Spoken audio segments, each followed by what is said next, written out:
Marissa Peer, welcome to the Maz Hakim podcast. Thank you for having me. You know, it's such a pleasure to talk to you in person, Marissa, because you really helped me during COVID when everybody was in lockdown and we were all home alone. I was living on my own. And I remember watching a video of you telling people to really believe in yourself and write, "I am enough." And so all I had on my mirrors at home, I had, "I am enough." So I just wanted to start off by saying thank you for helping me during COVID. I'm really glad I could. That's a lovely thing to see. It's so nice when you can help someone that you don't even know. And did you find that a lot during COVID, especially, that a lot of people were able to connect with you? I think COVID was very good and very bad. On the one hand, you were very isolated. On the other hand, you had time to do all the things you never have time to. Time to study, time to learn something, time to create something. So I think it can be an awful time because we know that isolation is the most effective punishment in the whole world. Putting someone in solitary confinement is a punishment. But if you could flip that and say, wow, I've always wanted time to myself and here I have it. I mean, I didn't know what to do with myself for the first few days, and then actually I wrote this children's program and ended up really liking that time. But it's never what happens, it's how you feel about what happens. And the good news is you're free to change about how you feel about what happens. And when you can change how you feel about it, you change everything. That's so beautifully said. And even though around COVID, it was a very lonely time, you've recently moved to Dubai. Well, not recently, but in the last year.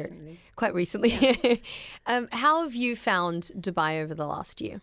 I found Dubai the opposite of loneliness. I mean, I lived before I moved. I was living half in London, half in LA. I had friends in London, friends in LA, but we made more friends here than we had in London and LA combined. Yeah, we made so many. I think because everyone is an expat, so we got invited to so many dinners and lunches, and every weekend there was somewhere to go, and we found it a really friendly place. I think that is the expat community where everyone doesn't have their families, so they're constantly creating some form of extended family. Yeah.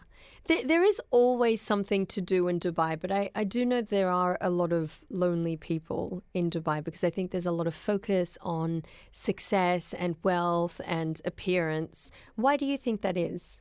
I mean, I think because I'm married, it's different. So we're going to lots of couples things, and we do get invited out by people who are not married. But I think when you're single, you just don't have anyone to turn to. It can be I remember when I was single, I was actually very lonely. Looking back, I can see when I was writing my books, which requires complete aloneness.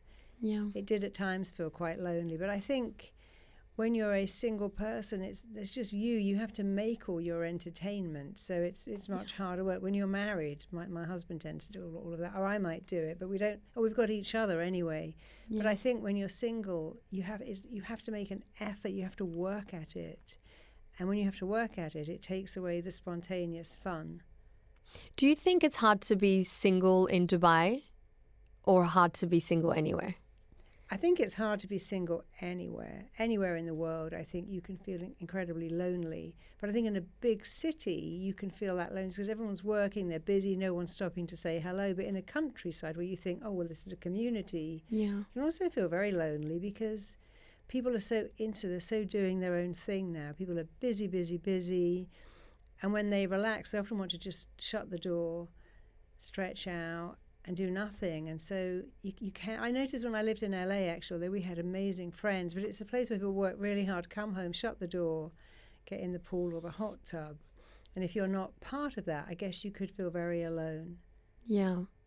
And from your experience in Dubai over the last year and seeing, I guess, single people and couples and dealing with different people who are going through therapy, what do you think is your advice? What would your advice be to single people in Dubai, for example? Because I do an evening show and I do get a lot of calls from people who are very, very lonely, even though it seems so exciting. Everything is so exciting, but there is that element of being alone. Well, my advice would be when we are born, we are hardwired to find connection and avoid rejection. A tiny baby knows innately their survival is linked to two things, find connection, avoid rejection. And that's the same for your entire life, but finding connection is a choice. I used to have an advice column. People would write to me and go, I'm so lonely, I've moved to a village. What are you doing? They go, well, I'm not doing anything because I'm so lonely. But you have to make a choice. You have to say, okay, I'll go to the village spa, the village hairdresser. I'll volunteer to walk someone's dog. I'll do things I don't want to do. Yeah. So connection is a choice. When I first moved to LA, I lived on a canal, which and I would say hello to all my neighbours. It's, hi, I love your, oh, those flowers are so nice. Oh, what a great dog. Is it a rescue? What's its name? I started with a baby and say, your baby is so cute. My husband said, how do you know all these people? Well, because I say hello to everybody. Yeah. And in London, it's the same. We lived near Portobello Road. And I just talked to people going past, always about, oh, your dog is so cute. What a nice house. What a lovely coat. You have to make a choice. If you're not choosing connection, you're choosing disconnection. And so here we are today, and there really is no excuse to be alone. You live in a world where there are so many clubs and online groups. I mean, obviously an online group is not quite the same, but it's a start. Look at all the places you could go to, start to do some online groups, and then start to meet someone and meet someone else. And, I have a friend whose husband left her, and she was so brokenhearted. And she joined a little place where she was rescuing baby animals, feeding baby robins, feeding baby foxes. And she met a guy there, and they're now so happily married. They have exactly the same interests. But she joined that shelter that rescued animals, to take herself away from her lonely self. Yeah. And here she met the love of her life. And that's a bit of a clue. Join a running club, join a gym. I have a friend here, a great guy called Manoob, who every Sunday night goes out with his own money and he feeds all the Talabat drivers. Oh, and he took me with him on New Year's Eve. It was my favourite New Year. And he'd just go to these kitchens, because he was saying that one day he noticed they just have tea and biscuits. That's all they eat. They haven't got any money, sending it all home. And so he's a young guy, but he does that. And he said, and he does it because he spoke to one day and said, what do you eat? And he said, nothing, tea, some cookies. Wow. That's all. So he thought, I'm going to help him. Join a group like that. Join something where you're giving something, rescuing stray animals, picking up litter. In a group, there's so many things you can do. Just Google, can I clean up the river? Can I clean up the creek? Can I clean up the beach? Can I help feed stray pets? Can I walk someone's dog who's old? Yeah. And someone who's old with a dog has probably got a very handsome son. You just never know. That's what the you're key. And it is, I did that when I was in LA many years ago. I was filming at a hotel, and there's a group of really old men, I mean, very, very old indeed. And one of them was trying to get to the salad bar, and I said, oh, let me do that for you, because he was on crutches, walking. He was on a walking frame, so I got his food. I sat down with him, and I was talking to these really old men, and their banker turned up, and I ended up living with him for 2 years. Oh, wow. But that was just so interesting that I wasn't like, oh, where can I find a guy? I was living a great life, but I noticed these very elderly men who couldn't walk well, and I said, let me help you. And they said, oh, come and sit down. What do you do? And I was having a great time with them. Yeah. And then up came their lovely banker, who became my boyfriend. Wow. So that's a great lesson. Just get out of yourself. Don't, if you're sitting at home reading the Sunday papers, go and sit in a cafe and read the Sunday papers. Particularly go to a place like Dubai Creek, where all the businesses are, or DIFC. Yeah. If you're sitting at home watching a movie, put it on your laptop and go and sit in an outside cafe and watch it there. Yeah. Just go where people are. Don't be at home. I remember from when I was single, and a lot of my friends who are single now basically scroll a lot online. Yeah. Scroll a lot on Instagram, on TikTok. You see other people's perfect relationships or things that you want to aspire to do. What do you have to say about obsession with social media, unhealthy obsessions? Yeah, that's true. Everyone seems to be perfect. Social media overexposes you every day to false images of perfection. Everyone's perfect, with a perfect home, a perfect relationship. Their kids are perfect, their pets are perfect. It's not real. And anyway, even if it was, the thing that makes someone attractive to you is your vulnerability. The basis of all friendship is we choose people who share our vulnerability. So if you're perfect, Judy Garland said that, I'm all alone. Elizabeth Taylor said that. Sharon Stone said that. Ava Gardner said it. I'm so perfect, people never ask me out. They think I've got an amazing life, but actually I'm very lonely. So remember, the basis of friendship is we choose people who have the same vulnerabilities as us. And if you're busy hiding them and presenting these perfect filtered images, then how are you going to find someone? Yeah. So don't spend your life scrolling. Yes, there's thousands of good-looking people there, but the very fact that they're on there means they're alone too. As gorgeous as they are alone. Yeah. And the big problem is, like, people say to me, I'm looking for love. I go, that's marvelous. Where are you looking? They go, what do you mean? Well, where are you looking? They go, oh, I go to yoga. How many men are in your yoga class too? How many women? 40. So you're not really looking for love. What else do you do? Well, I go to a book club with my friends or girls, and I go to a club with hundreds of girls who look just like me, and we're all doing the same thing. So you're not looking. If you were looking for love, you think, okay, here am I. I'm kind of cute, and I look good, and I got a nice body. I need to get out of the yoga. I'm getting the weights room where there's probably 2 women and 30 men. Yeah. Or join a golf club or do something. Go to polo if you're out here. But if you really want to find love, make the best of yourself. You don't have to be perfect, make the best of yourself. Think of the kind of person you want. So make the best of yourself first. Yeah. Think of the kind of person you want to be with, and then think, well, where are they? They're probably not in your yoga class. If it's a guy, they might be in a computer class, they might be at a car rally, they might be at an IT thing, they might be on a golf course. So if you believe you're worthy of love, have an idea of who you want, and go to where they might be, not desperate, but hey, I could go to a golf club for the day, I could go to a motorbike rally. My girlfriend did that. She went to a motorbike rally, went home with an amazing guy. She wasn't looking, but there was hardly any women there and lots of men. Yeah. And she ended up marrying that guy, and they were really, really happy. So, and for the same thing with men, don't go to the pub with your friends. Go somewhere where the women are. You should go to yoga and Pilates. Yeah. And, notice. I mean, like if you were living in London, I'd say go to the city of London. Go to the restaurants and the cafes there for brunch. And lunch, because that's where all the guys are. So you have to be a little bit proactive. But the real thing you have to do is to believe you're worthy of love. If you don't believe you're worthy of love, everything else is a bit of a waste of your time, because love is not to be bought or chased or earned or worked for. Yeah. It's to be shared. And so you have to resonate this, I am lovable. And it's really good to say it over and over again. I'm lovable, I'm lovable. And as you say it, what will happen is you might feel silly, you might feel tearful, you might feel angry, you might even feel scared. And all that means is you have not yet let it in, but that's okay. The mind learns by repetition. Do it again and again. And after about 20 days, your mum will go, oh, there you go again with that lovable stuff. We know you're lovable. You say it so much, it's sunk in. And now, not only will you find love, love will find you, because you know innately that you're worthy of it. So you don't have to change your weight, your shape, your size, your clothes, your hair, your car, your job title.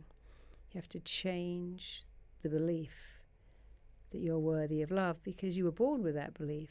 You haven't really lost it. You've buried it under this other stuff that isn't even true. I remember after watching one of your talks, I wrote, I am enough. And I realized all over my mirrors with my lipstick. And I realized when I went to the mirror to say, I love you, it felt so weird. I realized I had never said it before. And it took me a very long time to sort of adjust to that. What are some of the tips that you suggest for people to do to feel like they're enough, that they're lovable?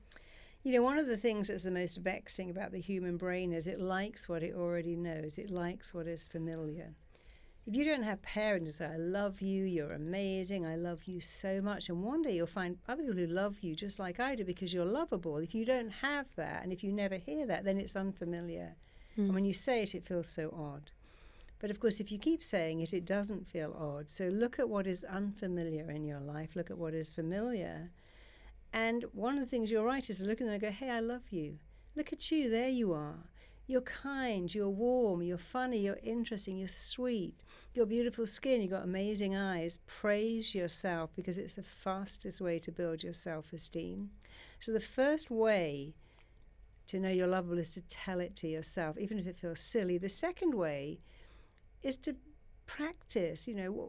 How are you? Are you always apologizing? Do you say to yourself, I'm so sorry I'm late? Start to say, thank you for waiting for me.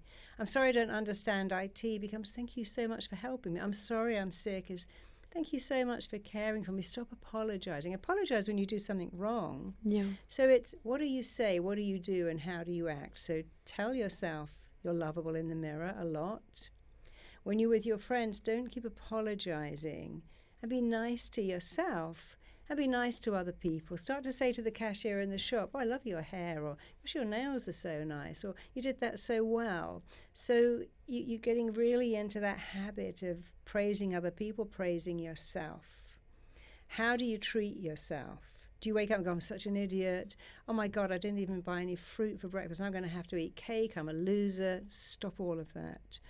Do not be down on yourself. Don't be a critic. Just say, yeah, I did forget to get anything healthy, but I'll remember tomorrow. And how do you let other people treat you as a second? Do you lend people money, your car? You're always a giver and not receiving. And how do you treat other people? So the 4 things. How do you talk to yourself? How do you treat yourself? How do other people treat you? And how do you treat them? Up your game in all of that. And eventually you'll notice that as you feel lovable, other people around you, as you elevate your own sense of self-worth, self-value, and self-image and self-esteem, the whole world joins you at your elevated level. When you diminish yourself, they join you at that level too. Yeah. So practice, if you're going on a date, don't go, oh God, I hope he likes me. Go, I hope he's good enough for me. I hope he likes me. Is that I hope I like him. I hope this person is someone who's worthy of me, and I'm, of course, worthy of him. So just flip all that, or what if he doesn't like me? Not to what if I don't like him, but how could someone not like me? Haven't I got a great heart? Aren't I nice and kind and warm? Mm-hmm. So flip all of that. I don't want to get ghosted to, who could ghost me? Nobody could ghost me. I'm a great, warm, lovely, friendly, effervescent, amazing person. I'm magnetically lovable. And even though it might feel silly because it's unfamiliar, your mind doesn't know, and it does not care if what you told is true or false, useful or useless, hurtful or helpful. So you might as well say better things. Today I'm going to go on a date, and I'm such a lovely person. I'm going to meet someone who's going to see that in me. So don't make it about them, make it about you. That's so beautifully said. You mentioned a point earlier that you don't have to change your car or the way you look or the way you dress. But sometimes the reality in Dubai, and this is what I hear a lot from our listeners, sometimes I do dating topics, and the men often feel unworthy because women are looking for, I read a stat somewhere that it's like women are looking for 80%, I think it's, 80% of women are looking for the 10% of men. And so there's this certain stature that they're expecting from men, certain, expectation on what they do, how much they earn.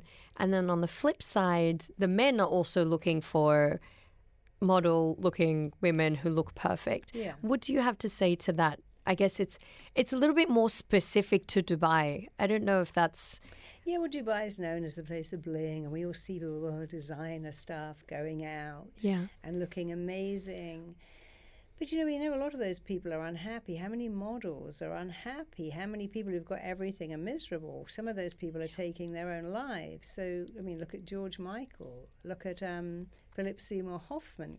Look at Kate Spade. They clearly had everything. So... in the beginning, of course, you're out, you want to look your very best and attract someone who says, well, you look great. But if you're head to toe in designer labels, you're saying that's so important to me. So maybe take a few off. Don't make it all about the labels and the car, because that stuff doesn't make you happy. This is the wrapping, but it's the inner bit. Who are you going to spend your life with? Are they kind? Are they funny? Are they interesting? Because designer labels don't make you kind, funny, or interesting. You want to spend your life with someone. Yeah. You better hope they're kind. Kindness is so underrated. You better hope they're funny, because funny gets you through the hard parts. Yeah. And interesting, you spend your whole life with them. Yeah. So, yes, you could look like a supermodel. But if that was enough, every supermodel in the world to sound blissfully happy, we know that so many of them are not. Yeah. And so many of them are divorced, they're not happy. Yeah. Because this is just the trappings. It's nice to make the very best of yourself. But, a wonderful, warm smile, a giggle, a laugh, that's better than any designer labels that you could wear. And they can also put people off because they see you as superficial, and shun and go, I can't approach that person because they're obviously out of my league because they've got all this designer stuff. And that can be off-putting too. Mm. The other day I did a talk topic. Apparently there's this new thing happening in the dating world where men are getting scammed. So women are going out on dates and buying a lot of expensive things at the bar, at the restaurant. The waiters are bringing over very expensive drinks and food, and they're being left with a 6,000 dirham bill, and the girl blocks them the next day. So I've had a lot of men call who are scarred from dating. And when you first date someone, don't do that. Buy experiences, not expensive dinners. Say, hey, let's go cycling in the desert. My husband did that with me. He took me to let's go on a hot air balloon ride, or let's go and have a picnic. But if you have to go to a high-end restaurant and buy high-end food and drinks to impress someone, that's not a good idea. So when you first meet someone, do something else. Let's have a picnic. Let's buy some burgers and sit on the beach. Tone it down, because if the person says, "Oh, I'm not going to do that. I'm not a beach burger." No, this is just like, let's look at the sunset. Let's look at the stars. Yeah. If someone says, "No, I want to go to sushi samba," or nothing. I mean, I love sushi. Yeah, samba. Me too. But men should be very aware that you want to be buying experiences and see how that person is. Let's go. What's it called when you go on dune racing? Dune bashing, desert? yes. Yeah, dune bashing. Let's go on a camel ride. Let's go and look at some falcons. Make it something different so you get to know each other. Don't make it all about dining, restaurant, because it's so boring. Let's go and watch a movie under the stars. Yeah. I mean, sure, in the beginning, a woman would like to say, "Hey, can I take you somewhere lovely?" But it shouldn't have to be the high-end, super expensive. And that's ridiculous on a first date to have to spend 6,000 dirhams on someone that you might never see again. And a lot of men say, I'm not doing that. I'm not going out for oysters. I don't even know you. I will go out for a coffee. Yeah. Maybe we'll go out for another coffee. So, go out for brunch instead. Go out for breakfast. Be aware if you think you're being scammed. And with a girl, say, we're going to have breakfast. We're going to have brunch. We're going to go to the Palm and have breakfast, because you can put a lid on that. Yeah. We're going to go to Joe's Pantry. Was it Joe's Pantry? Joe's Juice. Joe the Juice. No, the one on the Palm. It's an Australian thing. It's called Joe's something or other. Right. Oh, I've just forgotten. Anyway, it doesn't matter. We're going to go there. And if someone says, no, I don't want that, it's the same thing. And also when you meet someone, you only want to go out for a coffee. If you met them online and you're going to go for dinner for 4 hours and go, oh, my God, this person's not for me, you're better in the beginning to go for a coffee, go for a brunch, or even have a lunch. Yeah. It's just an hour, and then think, oh, do I want to see this person again? And give them a chance and do it again and again. And also, in these days, you shouldn't have to foot the bill. You should say, look, until I get to know you, we're going to split the bill. Yeah. So if someone says, can you take me? You say, yeah, but we're splitting the bill. And then they might go, I don't want to go now. Yeah, exactly. So you think in terms of splitting the bill, men and women, it should be equal at the beginning? Or is it okay to be? Women really love to be taken out. Yeah. And it feels great when someone says, can I take you out and let me pay the bill, which is very nice. But you have to marry that with some guy who's earning the same money as you, and he's got to pay for everything. And that's really hard. So you should at least offer. You should at least say, hey, we don't know each other. Let me split the bill. So there's no obligation then. Yeah. So Marissa, you've been a therapist for a lot of celebrities over the years. Is it strange to see sometimes that celebrities or high-profile people put a certain image or perception of themselves, and then the reality is very different? Some of them could be suffering from mental health, but there's a huge disparity. I mean, I think we just saw that with J-Lo, and everyone's like, oh, look, isn't that wonderful? They're so happy. There's like, actually, no, they're not. It's all fake, it's all made up. And you get to an age where you have to keep being relevant and being relevant and being relevant, and it's so sad that when that marriage doesn't work, the whole world is watching and looking and saying who's at fault. And so we have a belief that if you have money, you're happy. I was working just last week with a child whose parents have security. And she brought a friend home to play, and the friend went home and said to their mum, why has she got security? They went, oh, someone's going to kidnap the mother and kill her because she's so wealthy. So now this kid is freaking out because they heard this message. And so we think people who've got everything have a great, but they don't really have freedom. They can't just walk out of the door. If they go out in their tracky pants, they're going to go, oh, look at them, they look such a mess. And if they go out looking, they go, look at them. They always look perfect. Why can't they just go out in a pair of Relaxed. jogging bottoms looking normal? Yeah. So whatever they do is not quite right. And it can be really hard being famous. It's kind of relentless. You don't have any freedom, and you're judged constantly. Yeah. It's quite nice to have the freedom to say, I'm going to wander around in my pajamas all day, and I don't have to worry about the press being outside my front door, and I can do whatever I like. It's quite nice to be anonymous sometimes. I recently got engaged, Marissa, about a month ago. Thank you very much. Lovely. He's such a good man. He's, I've dated a few frogs over the years. Where did you meet him? We actually met online. I had a fake name on a profile because I was scared of people realizing who I was. And then so I had to clarify to him that I wasn't catfishing him. Mm-hmm. So then we met in person, I think. Yeah, first time we went for a casual dinner, and then we were together for about 3.5 years, and he recently proposed. So yeah, he's a really good man. He's a minimalist. He keeps me sane. He's like a great balance, very, very positive in my life. But what are some of the ingredients of a good marriage? So a good marriage requires 3 things.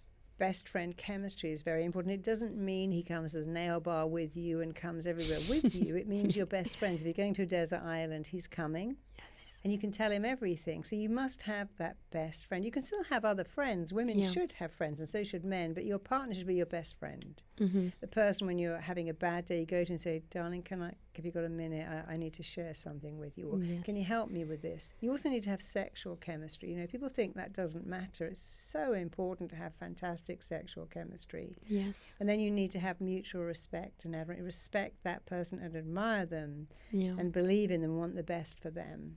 And some will say, we have great sexual chemistry. I don't really like this person, but the sex is so amazing it doesn't matter. And others say, we're best friends. Sex is really boring, but we're best friends, so it's okay. Yeah. Or we don't have sex at all, but we've got a great friendship. But you actually have to have all 3: best friend chemistry, sexual chemistry, and mutual respect and admiration. Yeah. But you also have to remember something. We fall in love with the opposite.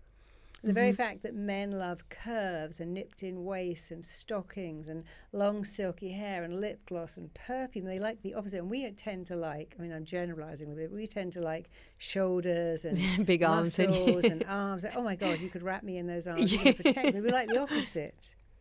Yes. So when we tend to try and why can't you be like me? So when I say, why can't you be tidy like me, put things away like me, and have all the hangers like me? I'm with my husband. When I met him, I said, darling, I'm not changing you.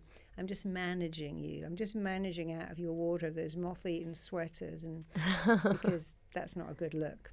And he always knew I was managing him, not controlling him. But you've got to be very careful, because women try to make men like them. They try to make like their best friend. Can you listen to me and understand me and know when I have my period and be like a psychic and a clairvoyant and my best girlfriend and my partner all in the same thing? Mm-hmm. They say that the strange thing about marriage is men get married hoping you will never change. Women get married going, I'm going to change you. Change everything, yeah. So remember the opposite. Don't be too rushed to try and make your partner like you. So we'll often say, we like sunsets and we like pasta and we like rom-com, and now you're becoming a unit, which is lovely. Yeah. But remember, opposites attract. Mm-hmm. The thing you loved about your partner, you didn't really care about the mess in the beginning. And so a lot of men do get sort of emasculated because they're so busy trying to make them like us. Yeah. So back off from that a bit. You said your partner needs to be your best friend. Yeah. And my fiance's my best friend. We hang out all the time. In fact, I need to see my friends more, and they often complain. So should I be hanging out with my friends more? Not that we're glued to each other, but just because of routine and lifestyle, I don't see much of him. Try and see your friends at least once every 2 weeks. Okay. Just don't. The worst thing is when you find someone and your friends feel, you dropped me now. You don't need me anymore. So, keep those. It's like people who say, once I had a baby, I didn't see my single friends because they don't have babies, so we've got nothing in common. But you never know when you need your friends. So always try and make time for your friends, even if it's just a coffee. just a quick dinner, but don't shut them out. I mean, I know that, you want to be with your guy and he's so great. And we become so, all we need is each other. We can live on a desert island and it's so great. But you have to make an effort for your friends. You have to make an effort. And you have to make an effort. Yeah. Not hard work, but just find time for them because you never know when you'll need them.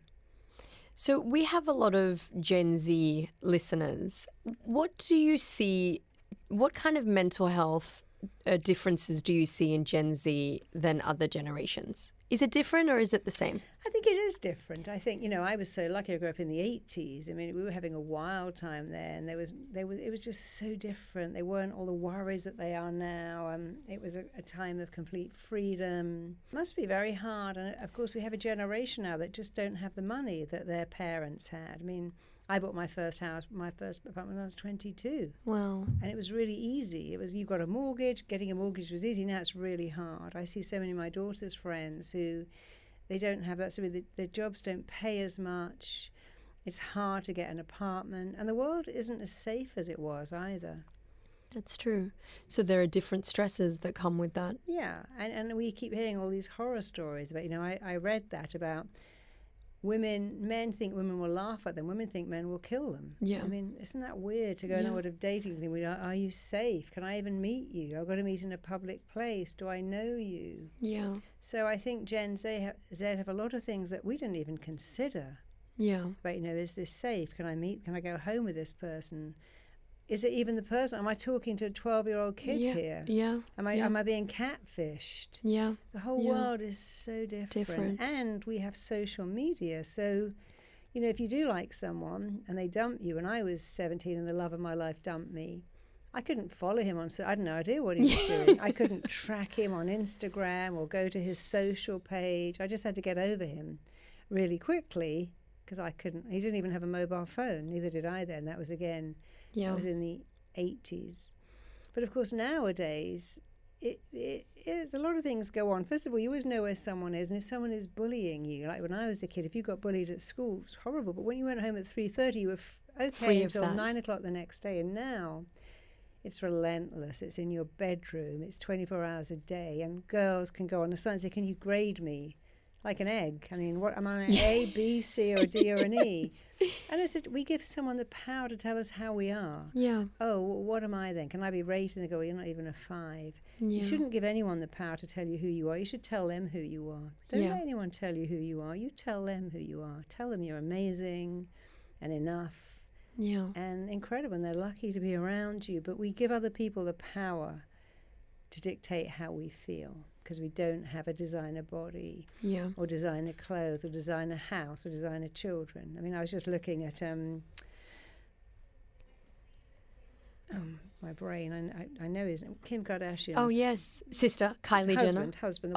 Kanye. Just broken up with Bianca. And you think, well, I mean, that was such a crazy relationship based entirely on what she looked like. I mean, about what she looked like. How can you have a relationship based on what you look? What happens when you have a bad day?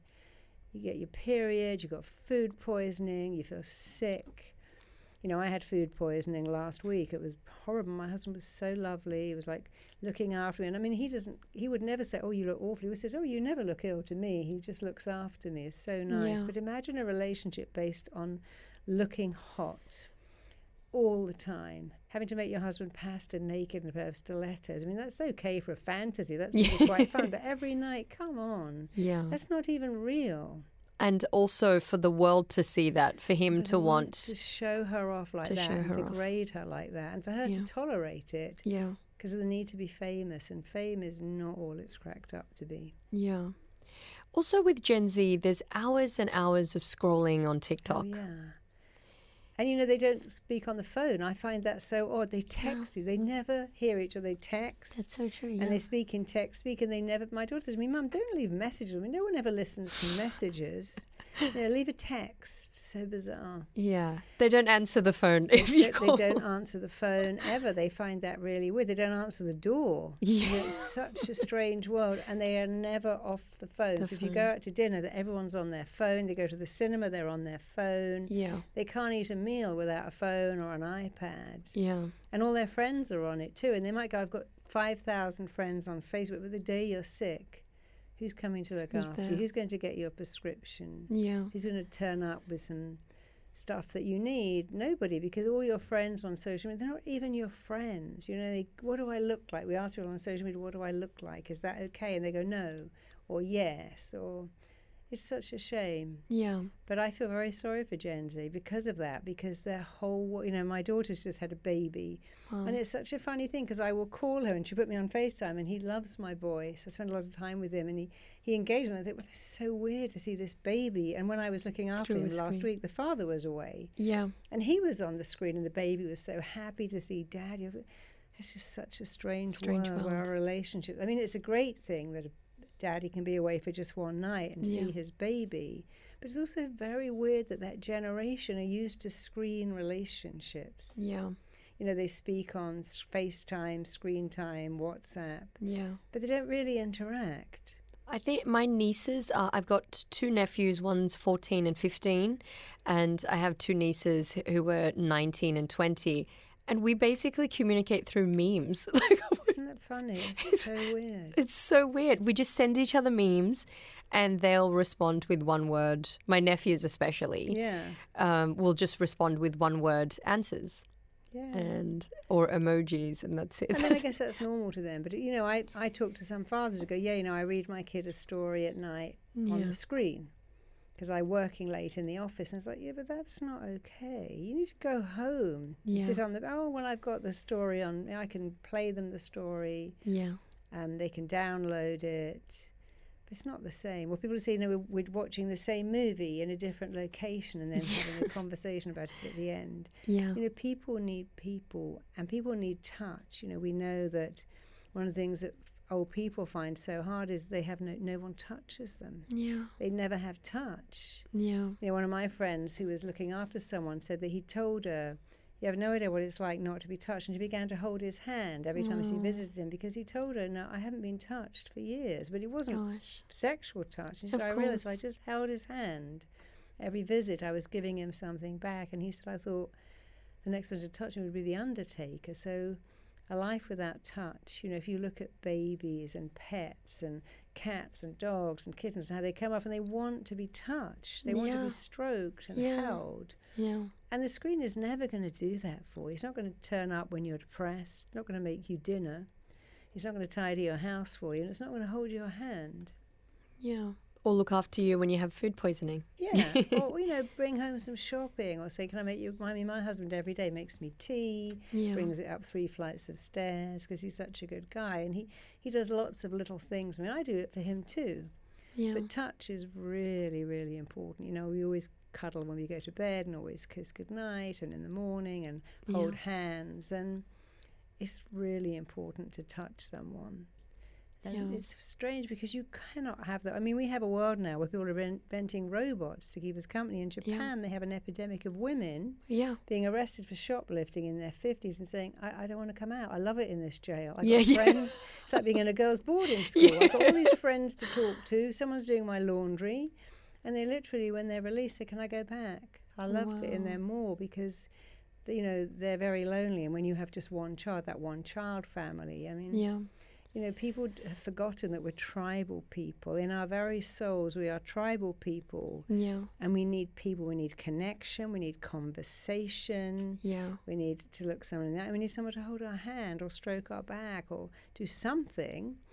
And we've allowed computers to do all of that. So you can get robot dogs, robot dates. People are dating on ChatGPT. ChatGPT, they're dating, but it's not even a real person. It's you know, it's really crazy because I weirdly I use ChatGPT every day for everything. It's so strange, and sometimes I feel like it is a person because I ask for advice from ChatGPT.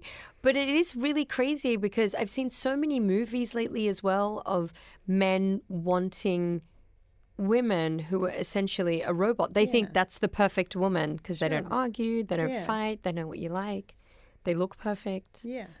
You know, so it is a very bizarre situation. And I think in the next few years, it's only going to get more and more complicated. And everybody's working from home and having therapy online, Yeah. and getting their groceries delivered online, and going to an Uber where you never speak to them, especially if you get the new ones where there's no, I got one of those in America with The no driver. driverless.